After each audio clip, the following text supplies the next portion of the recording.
Many people ask me, what is emptiness? And could you explain to me emptiness in like 2 minutes? I can do that. It takes about 20 years to learn it, but I think you can explain it in 2 minutes. I like to do it with a pen. So I have this thing. If I hold this thing up to you and I say, what is this thing? And then naturally you will say, oh, this is a pen, right?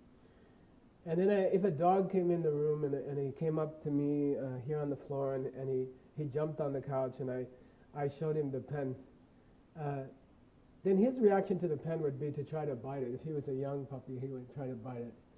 So we could say that the puppy doesn't see a pen. The puppy sees something to chew on, right?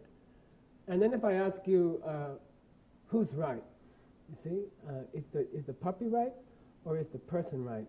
Is it a pen or is it a chew toy? Then people sit there for a minute and then they say, I think it's both. I think the puppy's right and I think the human is right. Different creatures see the thing as a different thing. So both of them are right. You can't say one of them is wrong and one of them is right. It's both. This object is a pen and it's also something to chew on.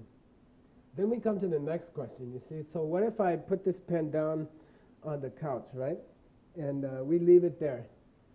And then all the people leave the room and all the dogs leave the room. And then I ask you, well, at that time, once everybody has left, then what is this thing? Is it a pen or is it a chew toy? If I ask you choose which one it is it a pen? Or which one of the two is it, you see? And then your mind, I think everyone's mind correctly goes to the idea, well, it's neither. At that moment, it's not a pen, and at that moment, it's not a chew toy. If there's nobody watching it and nobody to decide what it is, then I think you can say that thing is neither.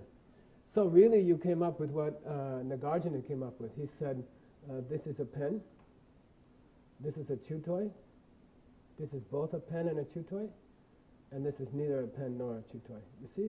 When you say neither one, that's emptiness, okay? That's the meaning of emptiness. And you can think of emptiness like a movie screen. I like to think of it like a blank white movie screen, okay? When you place the object here, and there's nobody looking at it, by itself, from its own side, it's not a pen, and it's not something to chew on.